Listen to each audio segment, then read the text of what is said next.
Psychology മുഴുവൻ ഈ പള്ളിയിലച്ചന്മാരുടെ അടുത്ത് എന്തുകൊണ്ടാണ്? അതിന് ചെവിടില്ലാത്തതുകൊണ്ടാണ്. ഒരു ഹാർഡ് സയൻസ് ആയിട്ടില്ലത്. അതുകൊണ്ടാണ് അത് അവർ ചെയ്യുന്നത്. മുഴുവൻ പേരും pre marital counselling, post marital counselling എല്ലാം ചെയ്യുന്നതിനാ? ഇതെല്ലാം ഈ പറയുന്ന പഴയ ഈ വിശ്വാസികളെ അവിടെ നിലനിർത്തി അവരുടെ കയ്യിലെ കാശടിച്ച് നേടുന്നതിന് വേണ്ടി ചെയ്യുന്നതാണ്. പള്ളി അമ്പലമൊക്കെ വളരുന്ന കണ്ടില്ലേ? ദരിദ്രവാസികൾ കൂടുതലുണ്ടെന്നുള്ളതിന് തെളിവാണ്.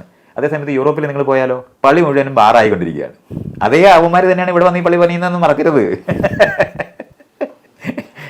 യൂറോപ്പിലും അമേരിക്കയിലുള്ള സകല പള്ളിയും വിറ്റോണ്ടിരിക്കുകയാണ്. പെട്രോൾ ഓർഡറിൽ നിന്ന് കുറച്ച് കാശ് കിട്ടുന്നവന്മാർ അവിടെ പോയി പള്ളി മേടിച്ചിട്ട് മുസ്ലിം പള്ളിയാക്കും. ഇവിടുന്ന് കുറേ ഈ ഇന്ത്യക്കാരെന്ന് പറയുന്ന കുറേ കൊന്തന്മാർ അവിടെ പോയിട്ട് അവിടെ ഹിന്ദു ക്ഷേത്രം ഉണ്ടാക്കും.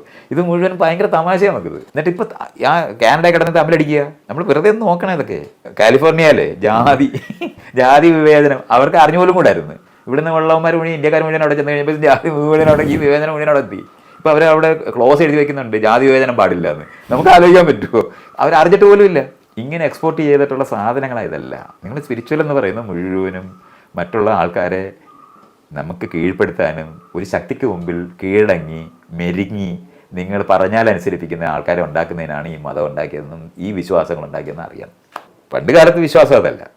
ലോകത്തിനെ പറ്റി അറിഞ്ഞുകൂടാത്തപ്പോൾ മനുഷ്യർക്ക് പല അഭ്യൂഹങ്ങളും ആവശ്യമാണ്.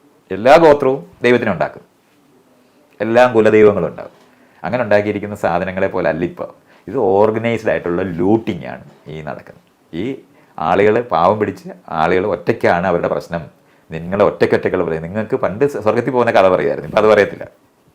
ഇപ്പം അതിന് പകരം നിങ്ങൾക്ക് കോപ്പി ചെയ്യാനുള്ള കഴിവില്ല. അതിനുവേണ്ടി മോട്ടിവേഷണൽ സ്പീക്കറായിട്ട് പ്രത്യക്ഷപ്പെടും. അത് കഴിഞ്ഞിട്ട് ധ്യാനവും പഠിപ്പിച്ചിട്ട് കാശെല്ലാം അങ്ങ് മേടിക്കും. ഇത്രയാണ് ചെയ്യുന്നത്. ഇവൻ്റെ ജീവിതത്തിൽ ഈ പ്രശ്നം പരിഹരിക്കത്തില്ല. കാര്യം ഈ നമ്മൾ യഥാർത്ഥത്തിൽ ജീവിക്കുന്നിടത്ത് സ്വാതന്ത്ര്യമില്ല, യഥാർത്ഥത്തിൽ ജീവിക്കുന്നിടത്ത് നമുക്ക് സന്തോഷം ഉണ്ടാകത്തില്ല. അപ്പോൾ പിന്നെ മേക്ക് ബിലീഫ് എന്ന് പറയുന്ന സ്വന്തമായിട്ട് ഇങ്ങനത്തെയുള്ള സങ്കല്പങ്ങൾ ഉണ്ടാക്കി അതിനകത്ത് ജീവിക്കാനായിട്ട് ഇവരെ പരിശീലിപ്പിക്കുക എന്നുള്ളതാണ്. പണ്ട് അമ്പലത്തിലും പള്ളിയിലും പോയി മുട്ടുകുത്തി നിന്ന് പ്രാർത്ഥിക്കുന്നതിന് പകരമാണ് ഇന്ന് ധ്യാനം പഠിപ്പിക്കുന്നത്. അത്രേ ഉള്ളൂ.